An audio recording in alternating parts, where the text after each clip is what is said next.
You see, whenever I look at a problem in physics, I always ask the same question. What is the arrow pointing to? Not the arrow on a map. I mean the arrow of time, the arrow of change. You see, nature has a very funny rule, a rule that we do not like very much.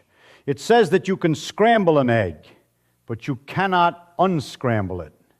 You can turn a glass of wine into a spill on the rug, but you cannot turn the spill back into a glass of wine. There is a direction to things. There is a flow. And if you try to swim against that flow, you have to pay a price. And usually the price is energy. The price is order turning into disorder. Now people ask me, Richard, what do you think about going to Mars? And they show me these beautiful pictures of rockets and domes and people growing potatoes and red soil, and it looks wonderful. It looks like an adventure. It looks like the next chapter in the great human story. We went to the moon, so naturally we must go to Mars. It is just the next stepping stone, right? But I have to stop them. I have to say, wait a minute. You are thinking about this like a geographer. You are looking at distance as if it is just miles, as if it is just space. But in physics, distance is not just space. Distance is a relationship between forces. And when you look at the forces involved in going to Mars, and more importantly, the forces involved in coming back, you realize something terrifying. It is not a stepping stone. It is a trapeur. And I do not mean that in a sci-fi way. I do not mean there are monsters there. I mean that the laws of physics, specifically the laws of thermodynamics and the laws of biology, have conspired to make it a one-way trip, not because the rocket breaks, but because the passenger breaks, because you break. Let us start with the first trap, the trap that is waiting for you right on the surface, the dust. Now you might say, Richard, it is just dirt. We have dirt on Earth. We have sandstorms in the Sahara. We deal with it. We have brooms. We have vacuum cleaners. What is the big deal? Well, let me tell you about the history of a grain of sand on Earth. It is a very violent history, but also a very smoothing one. On Earth, we have water, we have rain, we have oceans. For billions of years, every grain of sand on Earth has been tumbled around. It has been washed. It has been rolled back and forth by the waves. Imagine you take a jagged piece of glass and you put it in a rock tumbler for 1,000 years. What comes out? A smooth marble. It is round. It is soft. If you rub it between your fingers, it feels like powder. That is earth dust. It is friendly dust. But Mars is a dead world. It has been dead for a very long time. There is no rain. There are no rivers. There are no oceans. The only thing that happens to the rocks on Mars is that they get hit. They get smashed by meteorites, big ones and little ones. For 4 billion years, rocks have been smashing into other rocks. So when you look at a grain of Martian dust under a microscope, you do not see a marble. You see a shard. You see a knife. It is jagged. It has edges so sharp they are almost 1 molecule thick. It is not dust. It is microscopic broken glass. And it gets worse. Because Mars is so dry, there is no humidity to conduct electricity away. So these little shards of glass, they pick up a charge. They become electrostatically charged. They are like little magnets. Now imagine this. You land your ship. You need to make fuel to go home. You cannot bring the fuel with you because fuel is heavy. If you tried to bring the fuel to get back, you would need a rocket the size of the Empire State Building just to launch the fuel. So you have to make it there. This is what the engineers call in situ resource utilization, a fancy name for digging up stuff and burning it. You need to mine the ice from the ground. You need to suck the carbon dioxide from the air. You need to run pumps. You need to run compressors. You need to have seals that rotate. You need bearings that spin. But here comes the dust.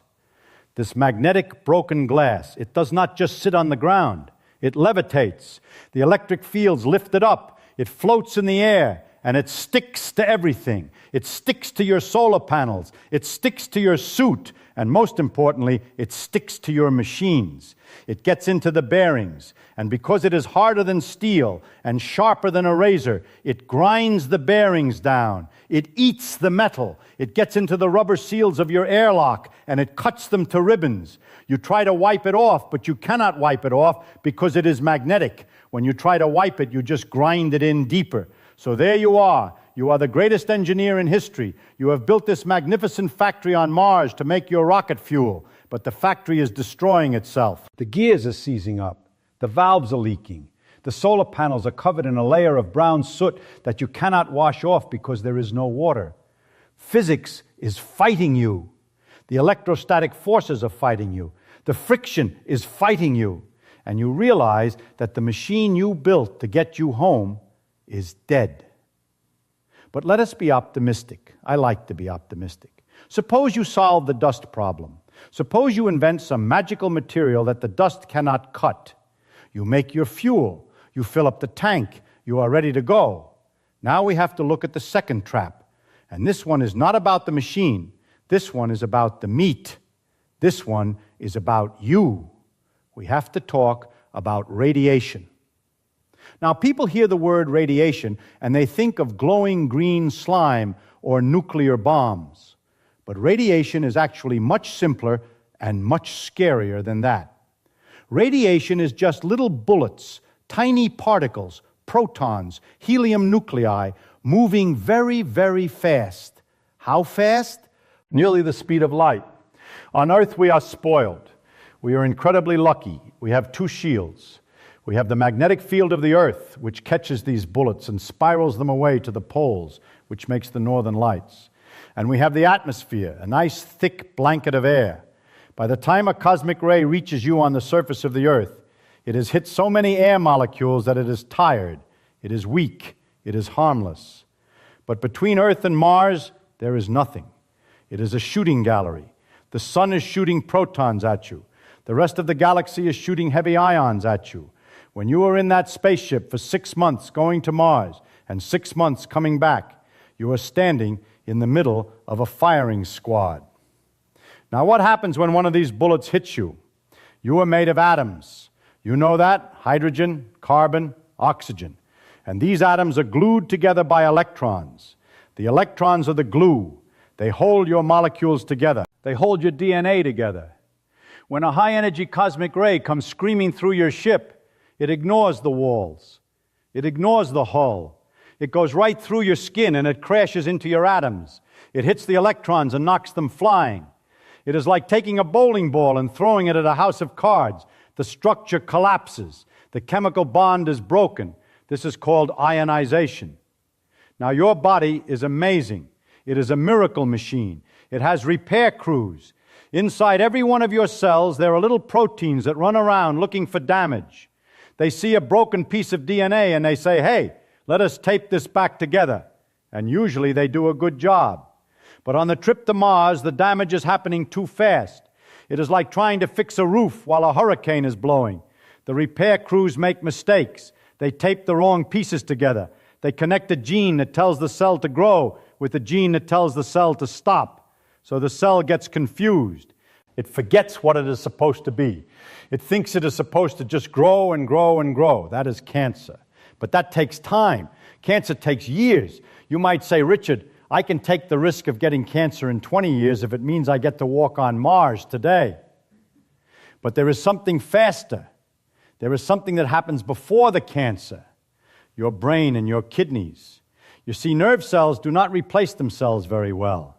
When a high-energy heavy ion hits a neuron in your brain, it leaves a track of dead tissue. It is like a microscopic bullet wound over a long trip. Your brain is literally being Swiss cheesed. You start to lose cognitive function. You start to forget things. You start to get confused. Imagine trying to land a spaceship when you cannot remember which button does what because the part of your brain that remembers buttons has been destroyed by a particle from a supernova 1,000 light years away. And the kidneys are the filters of the blood. They are very delicate structures. They are made of miles of tiny little tubes. Radiation hates these tubes. It scars them. It makes them stiff. So here's the scenario. You have survived the dust. You have made your fuel. You are halfway home, but your kidneys are failing. Your blood is full of toxins because the filters are broken. You need dialysis. You need a machine to clean your blood, but you do not have a hospital. You are in a tin can, millions of miles from the nearest doctor. You die not because the ship failed. You die because the physics of the universe tore your biological machinery apart at the atomic level. But wait, it gets worse. There is a third trap, and this is the one that really keeps me up at night, because it is so subtle, it is so elegant. It is the trap of gravity. Gravity is a mystery. Isaac Newton gave us the math for it, but he did not know what it was. He said, "I frame no hypothesis." He just knew that things pull on each other. Einstein came along and said, "It is not a pull, it is a curve." Space itself is curved. But however you want to picture it, gravity is the force that shaped you. Every muscle in your body, every bone, every valve in your veins is designed for one thing: to fight Earth, gravity, to fight 1G. Your heart is a pump. It is a fist-sized muscle that has to squeeze hard enough to shoot blood up against gravity to your brain. It works hard, beat after beat, day after day. It is like a weightlifter holding a barbell. Now you go to Mars. Mars is small. It has weak gravity, only 38% of Earth. Suddenly your heart says, "Hey, why was I working so hard? This is easy. I can relax. I do not need to push so hard to get the blood to the brain." And you know what biology does when it does not need something. It throws it away. Biology is very efficient. It says, "We are wasting energy on this big heart muscle. Let us shrink it." So your heart gets smaller. It gets weaker. It literally changes shape. And your bones, the bones are the worst part. You think your skeleton is like a steel frame inside a building, but it is not. Your skeleton is a bank. It is a bank for calcium. On Earth, you are constantly making deposits and withdrawals from this bank. Your body puts calcium in to make the bones strong, to hold you up against gravity. But on Mars, your body says, "Hey, we do not need this heavy frame anymore. We are floating around. It is light here. Let us make a withdrawal." So the cells that eat bones start working overtime. They dissolve your skeleton. They dump the calcium into your blood. Your bones become porous. They look like a honeycomb. They look like chalk. Now, this is fine as long as you stay on Mars. You have become a Martian. You are adapted to the environment. You are a low-gravity creature. But remember the title of this talk, No Way Back Home. Imagine you try to come back. You get in your ship, you float for 6 months, your bones get even weaker, your heart gets even smaller, then you hit the atmosphere of Earth. You are pulling G's, the deceleration is crushing, but let us say you survive that. The capsule splashes down in the ocean, the hatch opens, you see the blue sky, you smell the salt air, you try to stand up to walk out of the capsule, and you collapse. Because suddenly you are back in 1G, but you are trying to fight it with a 38G body. Your heart, which is shriveled up, tries to pump blood to your head, but it cannot do it. It is too weak. The gravity of Earth pulls the blood down into your legs. Your brain is starved of oxygen. You faint. Your bones, which are now made of chalk, try to support your weight, but they cannot do it. They snap. You suffer multiple fractures just from trying to stand up. You are being crushed, not by a rock, not by a monster. You are being crushed by your home. You are being crushed by the very environment you were born in because you are not you anymore. You have changed. The planet Mars has re-engineered you. It has taken your biology and it has twisted it to fit itself. And this brings us to the deepest point I want to make. The point about systems in physics, we talk about isolated systems, but in reality, nothing is isolated. You are not separate from the Earth. You think you are an individual walking around on top of a planet, but you are not. You are part of the planet. You are an extrusion of the planet. You are made of Earth materials. You are tuned to Earth gravity. You are shielded by Earth magnetic fields. You are part of the Earth system. When you leave that system, you are like a fish jumping out of the water. A fish can jump out of the water for a few seconds. It can see the air. It can see the sun, but it cannot live there. If it stays there, it dies. We think that because we have technology, because we have rockets and computers, that we can cheat this rule. We think we can build a fish tank and carry it with us. But the tank is leaky. The radiation gets in, the gravity gets out, the dust gets in. The universe is always trying to bring you into equilibrium with your surroundings. On Mars, equilibrium means death, or at the very least, it means becoming something that can never leave Mars. So when I see those plans for colonization, when I see the timelines that say we will have 1 million people on Mars by 2050, I have to laugh. But it is a sad laugh, because they are ignoring the fundamental laws of nature. They are treating biology like software that you can just patch.